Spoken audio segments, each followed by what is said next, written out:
So the piece that I'm about to play you is called Bouncing Billy from the 2017 to 18 syllabus. This is the B1 out of the 6 B pieces. You could choose this one. It's a lovely little piece with a lot of mixture of legato and staccato playing. So if you can really bring out those lovely staccatos, it can really bring the piece alive. It's quite a playful piece. There's a lot of humour in it, especially the end when it kind of tumbles down so it's finished without even any kind of ritardando. Difficulty rating, I would give this piece a 7 out of 10. It has a lot of tempo changes, and for some students that can be a little bit difficult to get their heads around the changing of tempo as the piece progresses. Right, enough talk, let's give it a go.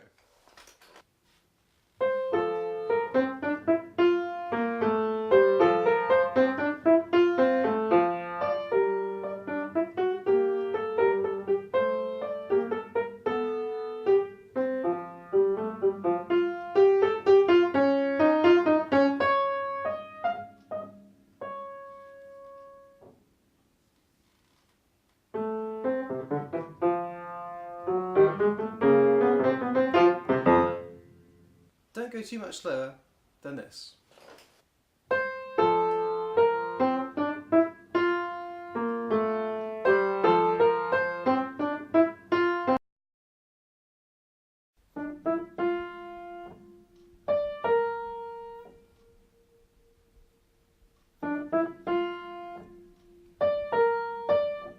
If you find it helpful, what you can do is called a finger substitution. So you can go 1, 2, 3, change to 1, and then during the rests you're already ready to play the D.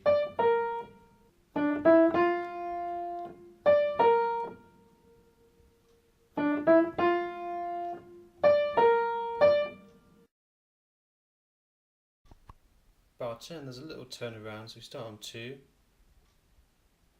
You just turn under here.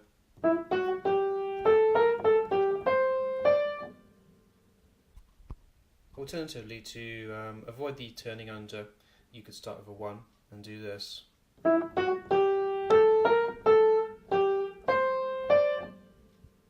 So I'll just do that once more.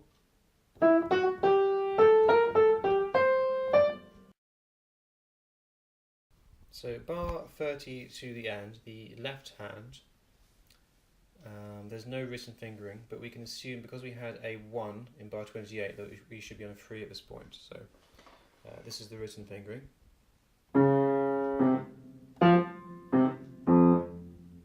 Alternatively, after bar 28 you can put your second finger on the D flat and go. Now this is a little bit more of a stretch because you're going 1, 3, 5 instead of 1, 2, 5. But if you have a slightly larger hand, this will save you a little bit of faffing around. Okay, I hope you've got a pencil and paper ready because there's a lot of tempo markings and I'm just about to go through them one by one and tell you what they mean. So the first one is giocoso. Giocoso means playfully. Don't take it too seriously. It's more the kind of the mood of the piece. Molto rit. Molto means a lot and rit means slow down. So in other words, slow down a lot. A tempo means back to the normal speed. Poco stringendo. Poco means a little. Stringendo means speed up. So speed up a little bit. He doesn't want you to go too fast at the end or it sound ridiculous. So speed up within reason. Senza rit at the end does not mean slow down, even though you think it might. Whenever you see the word senza, like senza sordino or something like that, senza means don't, or without.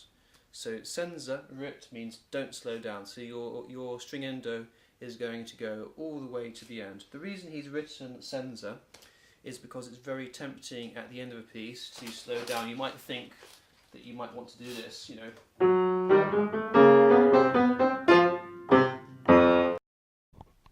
So this kind of thing, some students say this looks a little bit like an I.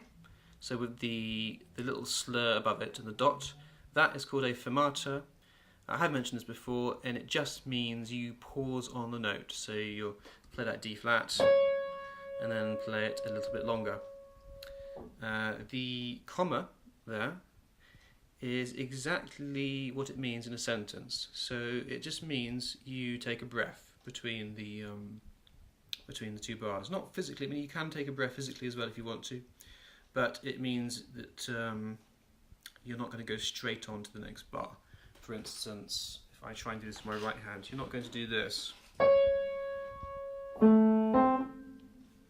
You're going to take a little breath. So stop, pause on the D flat, a little bit of a gap, etc. And the other advantage of this is that it gives you a little bit of time to get from that D flat all the way down to the A. A little piece of advice, once you get a bit more confident with the notes of the piece and that kind of thing, don't neglect the staccatos. There's some wonderful legato and staccato playing in this piece, particularly in the very second bar. We have this. It's very tempting to hold on to that middle C.